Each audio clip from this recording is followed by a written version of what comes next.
स्वागत है दोस्तों स्टडी फॉर यूपीएससी में। हम लोग आज पढ़ेंगे इकोनॉमी का part 24 money and banking chapter हमारा चल रहा है। और आज हम लोग देखेंगे सीआरआर के बारे में, यानी कि कैश रिजर्व रेशियो के बारे में, नगद आरक्षित या आरक्षण अनुपात। देखिए सीआरआर क्या होता है, तो कोई भी वाणिज्यिक बैंक को ना अपना जमा का कुछ पार्ट जो है आरबीआई के पास नगद के रूप में रखना पड़ता है, उसी को हम लोग सीआरआर कहते हैं। जिसका डेफिनेशन क्या लिखेंगे कि वह न्यूनतम प्रतिशत है जो हर वाणिज्यिक बैंक को अपनी कुल जमा राशि का, देखिए कुल जमा राशि, इसको एनडीटीएल भी कहते हैं, अभी हम देखेंगे आगे। कुल जमा राशि का नगद रूप में आरबीआई के पास रखना होता है, उसको हम लोग क्या कहते हैं, सीआरआर कहते हैं। अच्छा, ये जरूरी क्यों होता है, यानी कि क्यों रखा जाता है? पहली बात तो बैंकों पर नियंत्रण रखने के लिए रखा जाता है। दूसरा, बाजार में पैसा की मात्रा को कंट्रोल करने के लिए, ठीक है। इसके अलावा महंगाई को कंट्रोल करने के लिए, ठीक। तो ये आप समझ गए कि क्यों रखा जाता है और सीआरआर क्या होता है। अब अगर सीआरआर बढ़े या घटे तो क्या होगा? देखिए, अगर सीआरआर बढ़ता है तो कहते हैं कि साख का संकुचन होता है। मतलब देखिए कैसे, तो सीआरआर बढ़ने से होगा ये कि बैंकों के पास पैसा क्या होगा, कम होगा, क्योंकि आरबीआई के पास ज़्यादा जमा करना होगा ना। सीआरआर अगर बढ़ जाएगा तो आरबीआई के पास क्या होगा, ज़्यादा जमा पैसा करना होगा। तो लोन क्या हो जाएगा, क्योंकि पैसा इसके पास रहेगा नहीं, तो लोन जो है सस्ता नहीं महंगा मिलेगा। और जब लोन महंगा मिलेगा तो महंगाई क्या हो जाएगी, अपने आप कम हो जाएगी। तो सीआरआर बढ़ने से ना बैंकों को लोन देने की जो क्षमता है वो क्या होता है, कम होता है, यानी कि साख संकुचन होती है वो, ठीक है। साख मतलब क्या होता है, तो इसको क्रेडिट बोलते हैं हिंदी में, तो वही वाली बात होगी इंग्लिश में, यानी कि सीआरआर बढ़ने से आपको क्या होगा कि साख संकुचन होगा। वही अगर हम कहें सीआरआर घटे, यानी कि आरबीआई के पास ज़्यादा कम पैसा रखना पड़ेगा, तो इसका साख विस्तार होगा, यानी कि क्रेडिट का एक्सपेंशन होगा, यानी कि वो ज़्यादा लोन दे पाएगा। अब देखिए, बैंक के पास ज़्यादा पैसा होगा तो लोन सस्ता मिलेगा हम लोगों को, यानी कि वो ज़्यादा लोन देगा और लोन हम लोग को सस्ता मिलेगा, जिससे आर्थिक गतिविधियाँ क्या होगी, वो बढ़ेगी। तो आप सीआरआर के घटने और बढ़ने का प्रभाव देख लिए। अर्थात अगर हम कहें तो सीआरआर में होने वाली परिवर्तन जो है वो बैंकों की साख सृजन क्षमता, यानी कि क्रेडिट को बढ़ाने की क्षमता को क्या करता है, गुणात्मक रूप से प्रभावित करता है। वो आप देख लिए कि अगर सीआरआर बढ़ेगा तो साख संकुचन होगा, सीआरआर अगर घटेगा तो साख का विस्तार होगा, ठीक है ना। इसलिए कहते हैं कि सीआरआर में अगर कोई भी प्रकार का परिवर्तन होगा तो साख सृजन की क्षमता गुणात्मक रूप से प्रभावित होगी, ठीक है। तो ये रहा आपको सीआरआर के बारे में।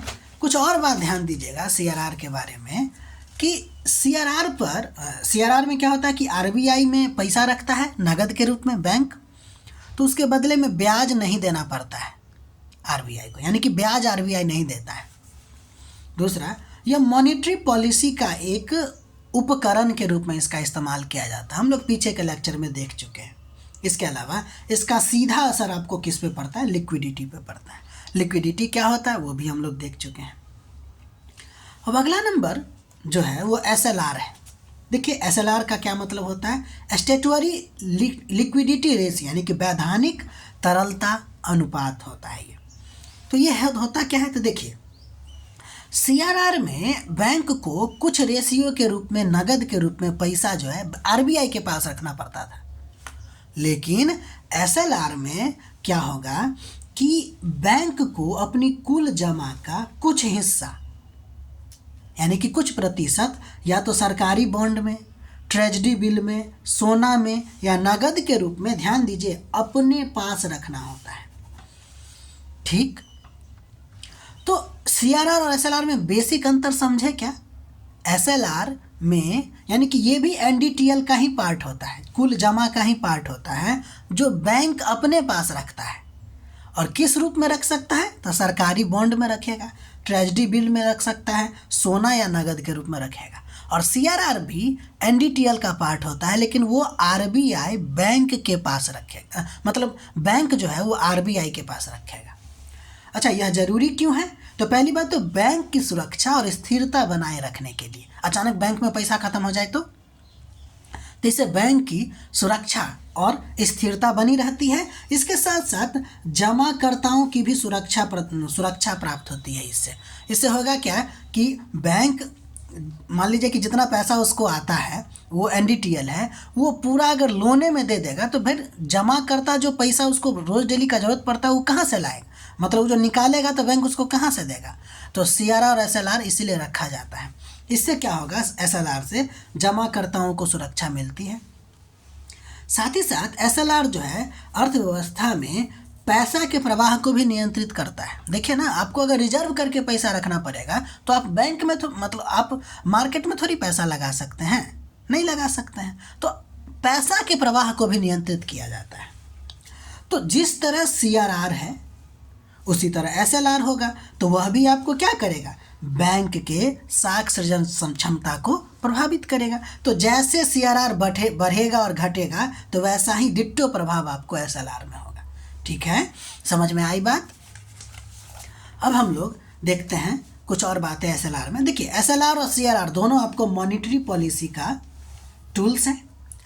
एक और बात ध्यान दीजिएगा कि सीआरआर में हम बोले हैं आपको कि आरबीआई ब्याज नहीं देता है, लेकिन ध्यान दीजिए एसएलआर में जो रखी गई संपत्ति होती है, खासकर गवर्नमेंट सिक्योरिटी जो होती है, उससे वो क्या कर सकता है, बैंक आय कमा सकता है, यानी कि उससे वो ब्याज कमा सकता है। इसको क्या करेगा, वो निवेश कर देगा और रहेगा उसी के पास, बैंक का ही होता है, लेकिन वो निवेश कर देता है, सरकार को दे देता है और जब चाहे उसको वो बेच सकता है, क्योंकि रोज डेली खरीदता रहता है और बिकता रहता है ना गवर्नमेंट सिक्योरिटी। तो जब भी उसको पैसा की जरूरत पड़ेगी तुरंत बेचेगा और तुरंत निकाल लेगा वहाँ से, लेकिन वो उससे पैसा कमा सकता है एसएलआर से, लेकिन सीआरआर से उसको पैसा नहीं मिलता है।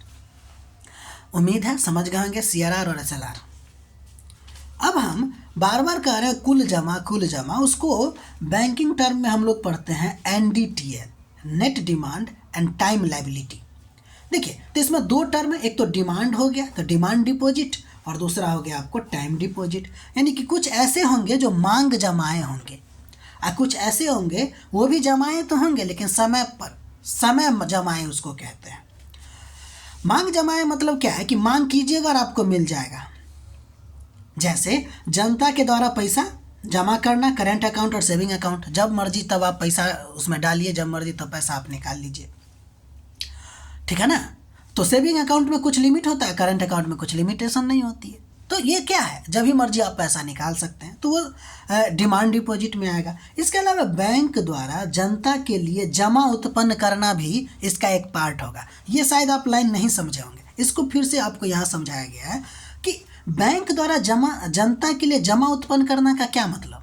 ये ऋण के संदर्भ में होता है कि जब बैंक ऋण देता है ना, तो वह नगद तो देता नहीं है, वो क्या करता है, खाता में जमा कर देता है और यह बैंक के लिए नया जमा हो जाता है। ठीक, तो वही है बैंक द्वारा जनता के लिए जमा उत्पन्न करना। ठीक है, ये सिंपल बात है, इस बात को यहाँ पे गौर कीजिएगा। ठीक है, तो ये हो गया डिमांड डिपॉजिट। और एनडीटीएल में एक और पार्ट होता है जिसका नाम है टाइम डिपॉजिट, यानी कि समय पर आपको समय पूरा होने पर मिलेगा, जिसमें आप जानते हैं एफडी होता है, रेकरिंग डिपॉजिट होता है, एफडी आरडी। ठीक है, कोई दिक्कत? तो ये एनडीटीएल हो गया। चलिए, अब हम लोग देखेंगे दो और पार्ट। अभी मनी और बैंकिंग में एक या दो पार्ट और बनेगा, एक दो लेक्चर और बन सकता है, बाकी हम लोग बहुत ही लास्ट तक आ चुके हैं। अब देखिए, मनी मल्टीप्लायर हम लोग देखते हैं ये क्या होता है। तो यह एक प्रकार का अनुपात है जिससे यह पता चलता है कि आरबीआई द्वारा डाले गए 1 रुपया से अर्थव्यवस्था में कितना पैसा बन सकता है, यानी कि कितना रुपया बन सकता है। वही होता है आपको मनी मल्टीप्लायर। मनी मल्टीप्लायर क्या है, वह अनुपात है जो दिखाता है कि हम 1 रुपया डालें और उससे हम कितना कमा लिए। ठीक, इसके अलावा एक और टर्म हम लोग को देखना पड़ता है जिसको कहते हैं बैंकिंग हैबिट। कहेगा बैंकिंग हैबिट क्या है, तो लोग अपना पैसा नगद में रखता है कि लोग बैंक में जमा करता है, उसकी प्रवृत्ति को बैंकिंग हैबिट कहते हैं। ठीक है, और इसे CDR यानी कि करेंसी डिपॉजिट रेशियो के रूप में मापा जाता है। यानी कि बैंकिंग हैबिट CDR के रूप में दिखाया जाता है। और CDR क्या है? तो लोगों की बैंकिंग आदत का माप। और लोगों की बैंकिंग आदत का मतलब लोग जो है अपने पास पैसा रखता है कि बैंक में पैसा रखता है, और इससे इफेक्ट पड़ेगा। देखिए कैसे। तो और ये जो मनी मल्टीप्लायर पर है और ये जो बैंकिंग हैबिट पर है, ये दोनों में रिलेशन होता है, इसलिए पढ़े हैं। देखिए CDR का मनी मल्टीप्लायर से संबंध, अगर CDR ज़्यादा होगा, ठीक है, यानी कि बैंक में लोग पैसा ज़्यादा जमा करेंगे कि कम करेंगे जमा, ठीक है। अगर CDR की बात करें तो इसका मतलब है कि बैंकिंग हैबिट लोगों का कम है। CDR अगर ज़्यादा है तो लोगों का बैंकिंग हैबिट कम हो जाएगा, और अगर बैंकिंग हैबिट कम हो जाएगा तो इसका मतलब है कि मनी मल्टीप्लायर जो है वो कम होगा। और अगर CDR कम है तो इसका मतलब है कि बैंकिंग हैबिट लोगों को ज़्यादा है, मतलब कि लोग बैंक में ज़्यादा पैसा रखते हैं। CDR अगर ज़्यादा तो इसका मतलब है कि लोग अपना पैसा नगद में रख रहे हैं, और CDR अगर कम तो लोग अपना पैसा बैंक में ज़्यादा रख रहे हैं। और अगर बैंक में ज़्यादा रखेंगे तो मनी मल्टीप्लायर ज़्यादा होगा, और अगर बैंक में कम रखेंगे तो मनी मल्टीप्लायर कम होगा। इट मीन्स CDR ज़्यादा तो मनी मल्टीप्लायर कम, और CDR कम तो मनी मल्टीप्लायर ज़्यादा, यानी कि एक दूसरे में उल्टा रिलेशन होता है CDR का, यानी कि बैंकिंग हैबिट का मनी मल्टीप्लायर से। अब देखिए क्या है कि अगर CDR आपको ज़्यादा है, यानी कि लोग अपने पास पैसा ज़्यादा रखता है, बैंक में पैसा गया नहीं तो बैंक में पैसा है नहीं। अगर बैंक में पैसा रहता तो सोचिए कि क्या होता ये कि बैंक उसको अदर आदमी को लोन देता या फिर उसको अलग जगह इन्वेस्ट करता। तो इससे होगा क्या कि उस पैसा से पैसा क्रिएट होगा। लेकिन अगर लोगों के पास पैसा जमा रहेगा तो इससे कुछ होगा क्या? उसके पास जितना पैसा था उतना ही पैसा रहेगा। तो वही है CDR और मनी मल्टीप्लायर। समझ में आ रही बात? CDR अगर ज़्यादा तो मनी मल्टीप्लायर कम होगा, और इससे क्या होगा कि पैसा ज़्यादा क्रिएट नहीं होगी। लेकिन जितना ज़्यादा पैसा सर्कुलेट होगा मार्केट में उतना ज़्यादा फायदा होगा। ठीक, तो ये रहा आपको CDR और मनी मल्टीप्लायर के बीच में रिलेशन। इतना तक आप लोग नोट बनाइएगा। अब उम्मीद है 1 से 2 लेक्चर और आएगा मनी एंड बैंकिंग चैप्टर में। उसके बाद फिर हम लोग अगला लेसन शुरू करेंगे। देखते हैं कि हम क्या लेसन शुरू करने जा रहे हैं। ठीक है, तो तब तक के लिए आप लोग अपना नोट बनाइए, अपना पढ़ाई करते रहिए। अगर हमारा प्रयास अच्छा लग रहा है तो लाइक कीजिए, शेयर कीजिए, सब्सक्राइब कीजिए। उम्मीद है कि आप लोग नोट बना रहे होंगे।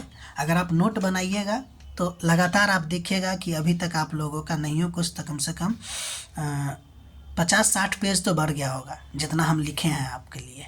ठीक है, मिलते हैं अगले वीडियो में।